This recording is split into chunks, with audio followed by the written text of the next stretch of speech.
All right. I want to talk about my experience as a queer, non-binary person working in corporate America. And I was trying to figure out how to start this video, like how to frame things. So I think I'm going to begin with where my mindset was in college. So I went to Smith College. I graduated in 2014. I studied literature, I guess I studied English, and my major was psychology. And I thought in my senior year that I was really going to go and get into either a PhD program or a PsyD program and become a therapist. After doing more research, I quickly realized that that probably wasn't what I was cut out for. I wanted to make money faster than that. I didn't want to spend my life in a lab, and I also didn't really want to go to school for another 6 years. So then I started to look at other options, and I was like, crap, what kind of career do I want to go into? So I looked at teaching. I don't know if that's really what I wanted to do. And then I looked at sales. And part of the reason that I went into sales was because that's what my mom was in. She told me it's like a very specific kind of job. You have to be incredibly self-motivated. You kind of get to make your own hours. And you can make a lot of money, but there's a huge amount of pressure too. Like there's always a quota hanging above your head. And I was like, yeah, okay, I don't know, maybe I can do that. So I eventually got hired at a company that taught me how to sell. It's actually one of the largest tech companies in the entire world. I'm not gonna name them, but I was there for 4 years and overall had a pretty positive experience getting into the working world. However, I want to bring up how odd it was being not only a queer person, but also a non-binary person in that environment. So first of all, especially graduating from Smith, I don't know if you know Smith College. If you don't, it's a very small liberal arts women's college, but of course trans and non-binary people go there too, in Northampton, Massachusetts. And almost none of my peers were going into sales or business. It was kind of weird. So when I got to this company, I really wasn't sure how to act. I felt like I had to hide who I was. So for instance, even before I got hired, I spent all of senior year growing my hair out. My natural hair color is blonde. I know, I think in this video it's gonna look silver, that's what I dye it. And I pretty much had this haircut when I was a junior in college, and then becoming a senior and looking to get into the workforce, I grew it out, so it was about at my shoulders when I got interviewed and hired at this job.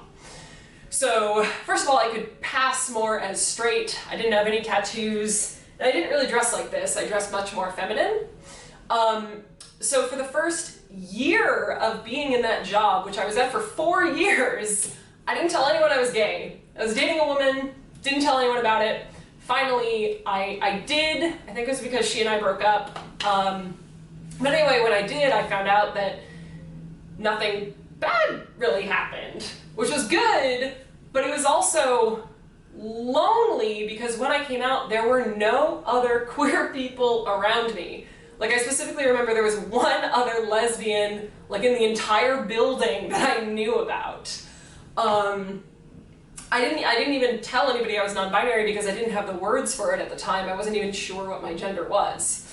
And then I remember, because I thought, all right, men rule the world and men are in charge of corporations like this, and if I want to continue in tech sales, I have to appeal to them. Cutting my hair again was a huge deal. I remember I've been thinking about it for like another year, and I was like, oh my God, like I'm in a customer facing role. Am I gonna sell less? Are people gonna like me less? Are people automatically gonna know that I'm gay? And then I was just like, whatever, I'm gonna cut my hair. So I cut my hair and nothing bad happened. And then I was like, you know what? I wanna dye my hair.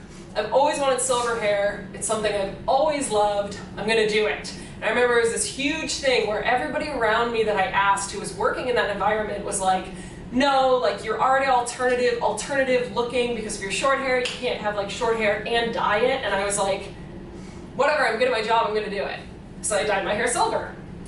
And then I was like, you know what, I really like tattoos. I want to start getting tattoos and I want to start dressing in a way that's a little bit more androgynous and more comfortable for me. And I remember there's the same like fear in my head, like, oh, you can't present this way, you can't, because I mean, not that tattoos automatically mean that you're queer, but there is this like idea that I had in my head of how you're supposed to look working in this corporate environment, especially in a customer-facing role. Like I was living in Boston at the time, which I still live in, but I was going to New York to meet with clients, and I was like, I really thought I had to look a certain way, and I would always like, I remember there's this one client who I was actually very close to. She found out I was gay because I like slipped up, and nothing bad happened. She was like thrilled and wanted me to talk about my girlfriend, but like I remember how much I was hiding it and how freaking uncomfortable it was, and like, oh, it was terrible. Anyway, so then I started getting tattoos. I quit that company that I was at for 4 years. The reason why I quit had nothing to do with this. It was because I really just needed something new. I felt like I outgrew it, and I ended up at the company that I'm at right now, which I'm also not going to name, but I'm still doing tech sales. And it's really interesting because my mindset coming into that company, this company I currently work at, was very different than the company that I was at before.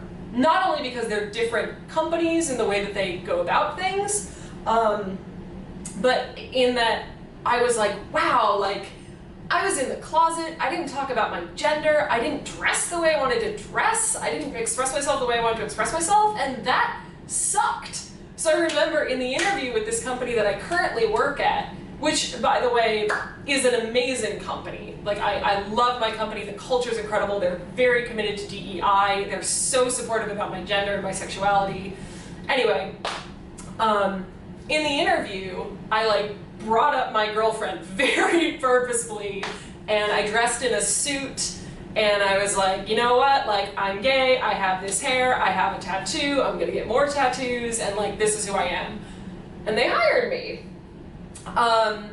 And I mean, I've been successful in this role, is my point. And the reason why I wanted to talk about this in a video is that, of course, the world is not perfect.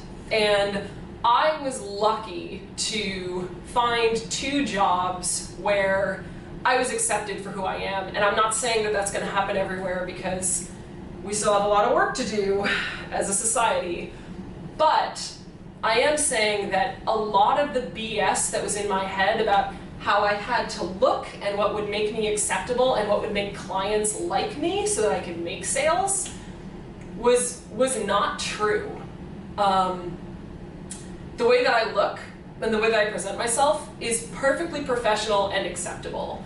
I don't think I've ever lost a sale because of how I look, or the fact that I'm gay, or even the fact that I'm non-binary, which I'm much more open about even with clients that I'm talking to if it comes up. So I just want you to know, if you're a queer person, if you're a non-binary person, and you want to get into the corporate life, and I know that I'm only representing sales, but if you want to get into any kind of corporate line of business, or if you want to get into sales, like, I am there with you. You are not the only one doing this. I know that our population is highly underrepresented, but I'm really hoping that changes. I just want you to know, like, you can look the way that you want to look to feel comfortable, and you can exist the way that you need to exist to be your best, fullest, truest self, and people will accept you, and they will love you, and they will bring you into their cultures, and you will be successful. So, yeah, I think that's it. End of video, things to say. If you like this video, if you want more like it, please push the like button and subscribe to my YouTube.